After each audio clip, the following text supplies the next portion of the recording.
Hello, everyone. Madayaw and Shalom. Shabbat Shalom. Well, it's the end of Sabbath because it's already past sunset. So let's talk about David, one of the most, I suppose, prominent Bible characters out there. David is the second king of Israel, the first one being Saul. Now, I will explain to you about David because David is one of those very complicated characters. All right, so he is by no means perfect, not at all. But for some reason, God really loves this guy. Alrighty, so let's talk about ancestry first. So David comes from the line of Judah, or what you modern days call Judah. Judah. Okay, or some would say Yahuda. So Judah or Yahuda is the fourth child of Jacob / Israel.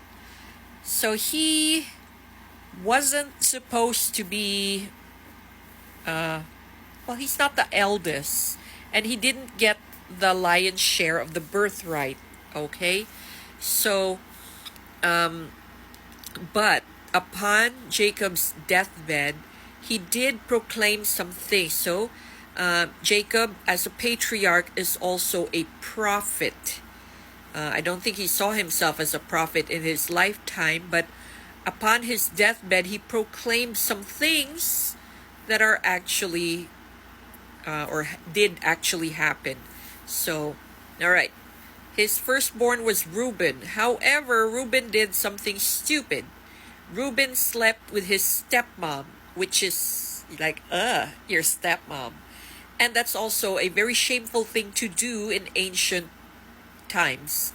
It's like you trying to act as your father when you're not yet the heir, the king. It's trying to usurp him. So, Jacob takes him out of the line of succession, but he didn't take him out. He didn't disown him. Then you have Levi and Simeon, and well, it's not that it was a righteous anger when their sister got SA'd.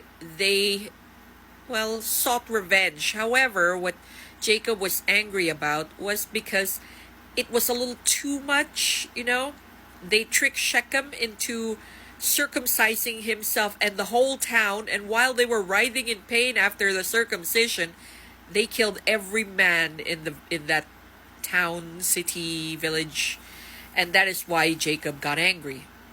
And so he said, the scepter will not depart Judah. I don't think he knew what that meant before, because in that time there were just very few kings and they were not of a kingly lineage or line. So the scepter will not depart Judah. Okay, so fast forward. So Joshua takes the people to the promised land. They conquer it. They have settled. After 350 years of the judges, it's a roller coaster ride. Let me tell you that. And when you get to Kings, it's another roller coaster ride. So you will learn about David's story in Samuel. Samuel is a prophet. So Samuel was the one who anointed Saul because the people said, we don't want another judge. We want a king, like the other countries have a king. And so God's like, Samuel, the people want somebody. Go to this place, you'll see a man there, anoint him. And then when Samuel goes to that place, oh look, there's a tall guy here, he's handsome, and I suppose that's him. And all the people rejoice because Saul was tall and handsome, and apparently that's all the qualifications they need. But being king got to Saul's head, and God didn't like that because he didn't do what God said. Like, destroy this town because it's tainted. Don't even take the sheep. Burn everything, cattle. But what did he do? He takes the cattle and sheep for himself. He takes the gold for himself. You're not supposed to. When God tells you to do something, do it and do it right. So Samuel had to kill the king, wherever they invaded, because Saul didn't kill him. And so by that time, by the way, Samuel is old. And tells Saul that God doesn't love you anymore. He's already searching somebody else, which he did. They anointed David when he was still a boy. Okay, so when he killed Goliath, I would imagine he was about 15-ish, 16. He wasn't quite old.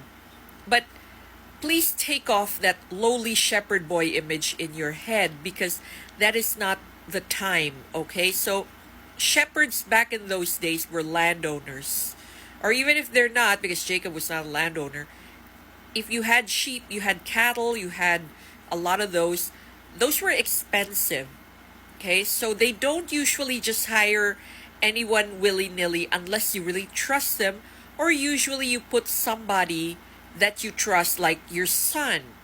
Remember, Jacob had a lot of sons, and some of those sons were taking care of the cattle, because yeah, even Laban had Jacob take care of the cattle because he couldn't trust anybody else. Why couldn't he trust his own son?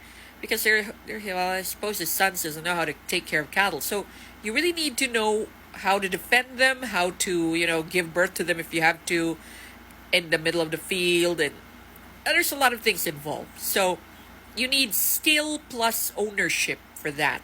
So David is not just a lonely guy. His father actually trusts him for that. Now he calls David and says, hey, take food to your brothers and these loaves of bread to their commanding officer, and inquire also if they're doing okay. Dad's like, ask the commanding officer, are these guys doing okay? Things like that. He goes there and he hears Goliath, screaming at the top of his voice, like, oh, your God's puny, and things like that. Remember, he was raised right. So no matter what, Jesse did something right, because he felt this righteous indignation. Oh my gosh, somebody's insulting our God. And by this time, Israel was still in the grips of sort of idolatry. They're all over the place. And this guy, this little boy, this teenage boy, is like, no, you're insulting God. And God takes notice of that. It's like, oh, this little boy is there to defend me against a giant 10 times his size. Go right ahead. And he kills Goliath. By the way, he off Goliath with his own sword. Yes, he did. Anyway, so after that, Saul is like, whose son are you? And he asserts, I am the son of Jesse. Because according to Pastor Nolan, Saul was trying to entice him, say you're my son, so that, I would have the glory in the line of Benjamin. But David, I don't know if he got it, or he just really was adamant that, no, I am the son of Jesse from the line of Judah. So, I suppose everybody knows that prophecy that the scepter will not depart Judah, and Saul starts to pay attention to him. And after a while, because David starts winning a lot of battles, especially when he started to grow up, and he started to win the friendship of Jonathan, he wanted to kill David. And there was an evil spirit possessing Saul that only David can soothe and, I suppose, exorcise using music. So anyways, Saul wanted to kill David, and David had 1,000,001 time opportunity to kill Saul. He does not do that. Okay, he doesn't do that. But anyways, he still fights for Israel, even if it's not beside Saul. Anyways, when Saul and Jonathan and the rest of the men of Saul's line died in battle, people started to crown David as king, because Samuel said he's the anointed one, and they saw, wow, this guy keeps winning a lot of, battles. So they kind of equated him like Joshua, like Gideon.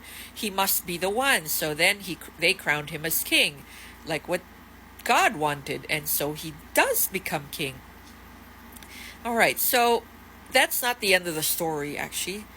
David becomes a very complicated man. He sins a lot. He killed Uriah to get his wife Bathsheba.